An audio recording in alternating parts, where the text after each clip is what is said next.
Hello, everyone. I'm the storyteller, and I'm here to accompany you today. I know you're watching this video to relax or help you sleep. So, first, please like and subscribe. Where are you from? What time is it? Relax, unwind, and enjoy the moment. Don't let them in. Addiction took our mother slowly, rocked her through it, and sung her to sleep, sunk deep into the mattress on her bed. When her back teeth fell out, she left them on the side of the bathtub. I was 7, and I kept them in a matchbox, the missing pieces of her kept safe, so she wouldn't be lost forever. So, maybe one day we could put her back together. Our house fell down around us, and we tried our best to raise ourselves. The ceilings had water damage, and the bottom stairs had dry rot, and in the winters the radiators would bleed rust. But it was still our house, and Annie made it a home. My sister Annie mothered me, with lopsided band-aids on bruised knees and lukewarm microwave meals. She told me ghost stories, and didn't mind when I crawled into her bed later on, too scared to sleep alone. She taught me to dance, barefoot on the living room carpet, music channel on full volume on the TV, shaking our hips before they were fully grown. She always let me shower first so the water was hot, never complaining when she had to make do with cold. She brushed my hair every day before school, even when I screamed and hit her when she caught the tangles. Annie was dark-haired like her father, whoever he had been, but I was blonde. Annie was desperate to be blonde too, like Marilyn Monroe, like Mom. I think she thought it would make them closer, remind Mom less of her dad. I'd give anything for her to have her hands in my hair one more time, even if it hurt. She moved to New York when I turned 18 and never came back. I still dream about her sometimes. Keeping up with our mother was impossible, and we learned from a young age we would always be left behind. It didn't make it any easier. When she was drinking light, she shone, would wake us up at 3 a.m. with pancakes dripping in cherry syrup. Sometimes when the weather was right and she'd had enough being drunk alone, she would call our school up and tell them we had both come down with summer sickness and we'd drive to the beach instead. I remember being 9 years old in the back seat of the car, coming home after one of our ocean days, sucking the salt from my fingers. Annie had just dyed her hair blonde, her best friend Jane helping her bend over our kitchen sink. From behind, I couldn't tell who was mother and who was daughter, radio up and windows down blowing the sky inside.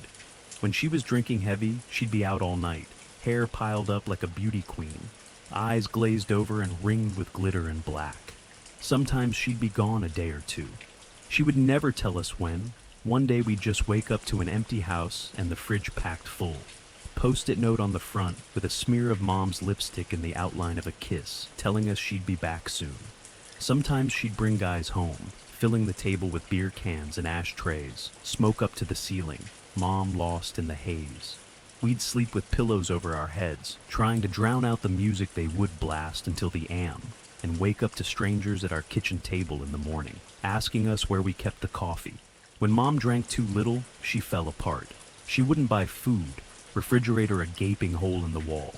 She'd chain smoke, leaving cigarette burns on the wallpaper up by the stairs, like the walls were sick and decaying. She barely slept, walking around with blue half-moons under her eyes, knuckles raw.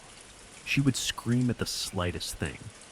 I remember once when I spilled a glass of juice on the couch.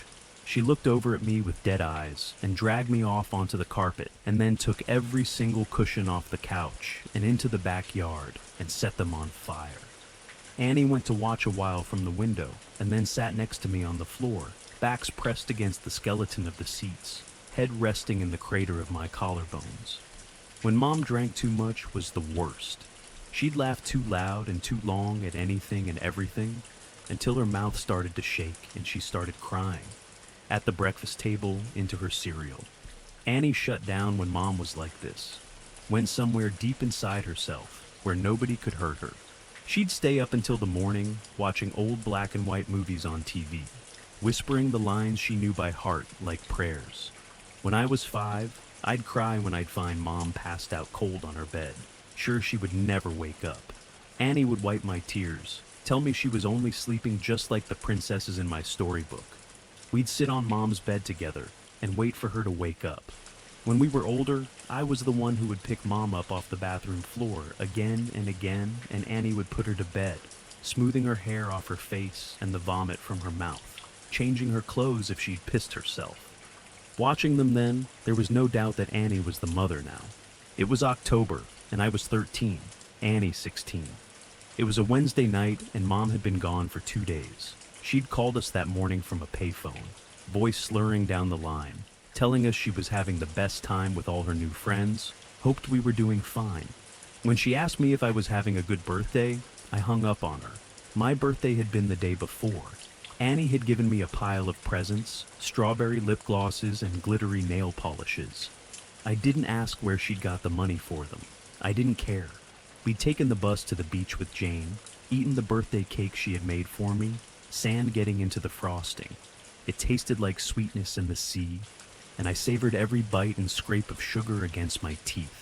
We watched the sun go down, Annie snapping grainy photos on her shitty Nokia as I blew out my candles, wishing over and over that Mom wouldn't come home, that she'd just stay gone this time. But that Wednesday night, me and Annie weren't speaking. Anger hung heavy between us, seeping through the floorboards. It began when she tripped at the bottom of the stairs. We'd both laughed, Annie throwing her head back, gap between her front teeth catching the light. When I'd bent to pick her up, I'd caught her breath, warm against the freckles on my cheeks. I let go of her arms, and she fell again, hitting the floor and grinning, shaking her hair from her face. Her breath was heavy with whiskey. I couldn't start picking her up, too. Couldn't watch her fall again and again. Just like Mom, I knew she'd never get back up. I'd stared down at her, blonde hair fallen into her eyes, and all I could see was our mother. And then I was running, feet slamming the hallway like heartbeats turned loose. I'd run for the kitchen and tipped every bottle we had down the sink, shoving Annie back as she fought to stop me, catching liquor on her fingers as it fell. She grabbed my shoulders and made me drop the very last bottle. It smashed between us on the floor, glass shards shining like we'd dragged the stars out of the sky and broken them, pieces we could never put back. Outside, through the open windows, the sky turned pale gold, clouds a mess of pink and cream smeared across the horizon. I cried then, watching Annie on her knees picking up the pieces. That was Annie, always trying to fix things even when it was too late. The smell of food dragged me from my room, stomach turning traitor inside my ribcage. Annie was cooking pasta, real food not made in a microwave. She'd set the table, Tammy Wynette singing softly from the CD player, Annie gently swaying her hips as she stirred the tomato sauce, rich and warm. As we ate in silence, with every bite I forgave her. Mom never cooked dinner, or remembered my favorite was spaghetti ever since I was a kid, or stayed sober long enough to sit up at a table. Annie wasn't Mom. We were washing the dishes when we first heard it. A moth was crawling down the inside of the pane, and I cracked the window to let it out into the dark. From the backyard came a faint sound. I tilted my head to listen as it was coming from far off. Crying. I figured it was Mika, the 2-year-old next door, having a tantrum loud enough for us to catch. Or maybe even Lucky Strike the cat that junkies down the street, begging for food like he sometimes did. I always wanted to feed him when he came around, winding over my ankles, but Annie always stopped me, saying, once you started giving, they never stopped taking. Looking back, I don't think she was talking about the cat. Annie flipped the Christmas lights strung up around the porch, and we sat on the plastic beach chairs watching the skies. When we were little, we'd sit outside, and Annie would tell me the names of all the constellations and the stories of how they came to be hung up in the night sky. I had to grow up before I realized she made them all up as she went along. It was a game we still like to play now, making up ridiculous stories for the shapes we could pick out. Ah yes, that one there is the Coors Light. It got there when God dropped it out of his convertible window and never picked it up, she said, nodding sagely and hiding her smile. Of course, I said, waving my hands and pointing up past the power lines. Right next to the ashtray, left there by angels on a smoke break. Yeah, they say if you wish on it, all your dreams will come true, said Annie, grinning. She stopped laughing, voice quieter, face tilted up to all those dead stars. Let's wish, Emmy, let's wish. So we did. The sound of crying interrupted us. It was closer this time, and definitely human. We turned to each other, confused. Annie shrugged and I squinted out into the black. It sounded like a baby, lost and tired and alone. "It must be Mika," I said, slowly getting to my feet. "Maybe he walked around the back. Shit. Do you want to call Connie and tell her we'll bring him over?" Annie didn't reply, and I sighed, rolling my eyes. "Guess I'll do everything then." I stepped off the porch, grass soft against my heels. The air smelled like it might rain, fresh and clean and growing. A promise unfulfilled. "Em." Annie's voice was strained. I turned to her, smiling. It died on my face when I saw the look on her own. "Em, get inside now." She was staring out into the dark, past me, opening the door with one hand behind her, fingers fumbling on the catch. I froze, barefoot in the dirt. I'd found what she was looking at. In the bushes by the back fence was a person, crouched with their knees tucked up neat under the chin, arms wrapped around legs. Their mouth hung wide, softly opening and closing as he cried. Like a child, lost in the dark. Not like a child, but a someone pretending, mimicking the sound, open and closed out in the blackness. Suddenly they straightened, snapping upright face still hidden by the black. They were tall and thin, too thin to be a normal person. Panic made me move. Animal instincts left over from the days we lived up in the trees carrying me forward. I was faster than Annie, dragging her inside and slamming the door behind us, hearing it bounce on its hinges as I locked it. We watched as the person slowly walked towards the house, steps deliberate and long. Annie reached for my hand, holding me tight, and turned me to face her, holding my shoulders. "Don't turn around, Emmy, don't turn around." Instinctively, I started to look over my shoulder out into the darkness. Annie grabbed my face, hard, and shook her head. I knew then she was serious. Her voice cracked, and she cleared her throat, gripping my hand tight enough to hurt, nails digging in, grounding herself. I looked down at our fingers interlocked, both of us grown from the same bones. "I'm gonna call the cops, and everything is going to be..." Her voice faltered, stuttering. Tears spilled over her lashes, dripping like the promise of rain. Annie never cried. "Your phone's on the porch," she whispered, and bile crawled its way up my throat. Her phone was upstairs, charging. A soft tapping filled the silence. Annie turned to the window, eye whites showing, her eyes were so wide. It was the sound of someone's forehead against the glass, slowly, over and over. They started to speed up, faster and harder, skin meeting glass until they was slamming into the window, hard enough to shake the panes. The tapping stopped, and I was about to ask Annie if I could look now when she screamed, followed by the sound of cracking glass and the loudest slam yet. Whoever was in our yard had just smashed their face hard enough into the window to break it. We ran upstairs, two at a time, skipping the ones caved in with dry rot on instinct. I turned behind me once, and Annie yanked my face back before I could see. The sound of broken glass echoed behind us as we made it to the bathroom, locking the door.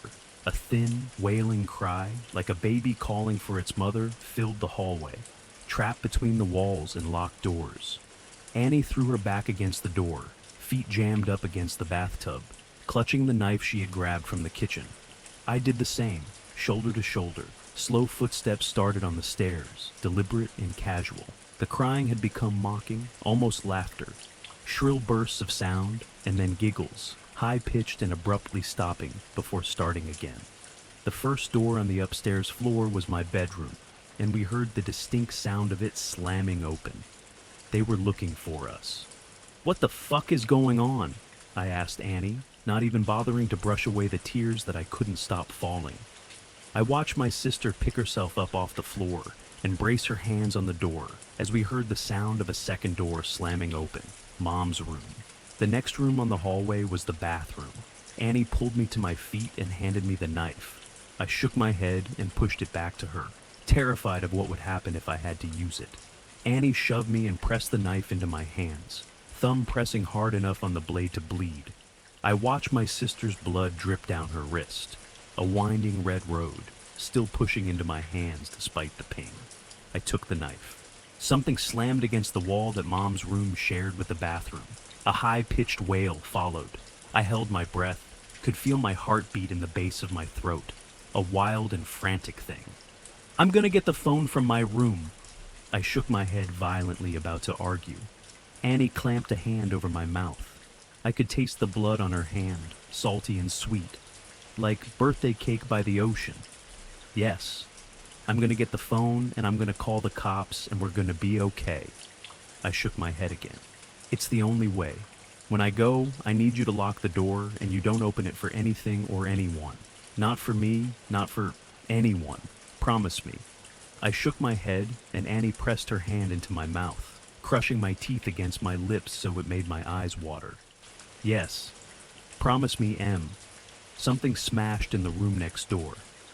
Annie brushed the hair off my face, gently tucking it behind my ear. Promise, she mouthed and unlocked the door as slowly as possible, bolt scraping gently. I watched the curve of her shoulder disappear into the black hall outside, like the moon in eclipse, and then she was gone. I couldn't move or breathe for a second, and then I slammed the bolt shut, just as something bounced off the outside of the door. A high-pitched scream followed, handle rattling up and down, hard enough to pop one of the screws. I watched it roll towards me on the tiles. And then, silence. I sat with my back to the door, holding the knife and wishing I was holding Annie's hand instead. Still silence. Nothing but me and my lungs, slowly filling the room with my breath. "Em," came a voice through the door. I started, hands gripping the knife. "Honey, what's going on?" "Mom," my voice cracked. "Mama, is that you?" I wrapped my arms around myself, shaking, trying to keep myself still. "Sweetie, it's okay, just open the door. It's okay, just let me in." The handle rattled again, gentler. "Just let me in. It's all okay." She banged on the door, and I took my handle of the bolt. "Honey, I'm sorry. I'm sorry I missed your birthday. I'm sorry I'm such a terrible mother. Please." Her voice broke, and she started to cry. "Just let me in, baby. I'm so sorry." I screwed my eyes shut. She sounded so sad and so lost. I just wanted her to hold me like when I was a kid and I'd come in off the swings with a scraped knee. Maybe this time she meant it. Maybe it would all be okay. My hand found its way to the bolt again. My sister's voice came through the door, warm and gentle. "Yeah, Emily let us in. It's all okay." My hand froze on the bolt and I tightened my grip on the knife. Annie never called me by my full name. A hand banged on the door, handle rattling. "Emily let us in." Annie's voice became low and guttural, followed by the same shrill giggles from before. Mom spoke now, pleading and crying, voice getting louder and louder. "Let us in, let us in, let us in," over and over again, punctuated by her fists on the door. I thought about demons and monsters. All the bedtime stories we pray don't crawl out from under the bed. "That's not my sister and you're not my mother," I screamed through the door, hands over my head. I climbed into the bathtub and curled in a ball, cradling myself, knife clutched to my chest. I didn't know what it was outside that door, but I knew it wasn't Annie. It wasn't the voice that yelled at when I changed TV channel, the one that sang me happy birthday, the one that told me I was smart even when I got bad grades, the one that read me stories about princesses that never wake up. It wasn't human. Bangs and yells came from downstairs, followed by the footsteps of people running. A low guttural howl ripped through the house, filling the room until I felt like I was drowning in the sound, and then the door was kicked in. I screamed, covering my eyes, waiting to die. Arms found me and lifted me from the tub, carrying me from the room. I looked at the outside of the door as I was carried downstairs. It was covered in long, scraping claw marks, dragged down to the floor. Pillows ripped apart covered the hallway in soft down, like it had snowed inside. I watched them drift slowly as men in uniforms checked each of the rooms that looked like they had been torn apart by something feral. Outside in our driveway were police cars and an ambulance. In the middle of it all was Annie, bathed in blue and red light as it washed over her, lit up in the dark like a neon angel, face aglow. I threw myself from the cop's shoulder and ran to her, holding us both together, broken pieces and all, standing under all those constellations we made up. Gentle screaming came from the ambulance, which rocked occasionally.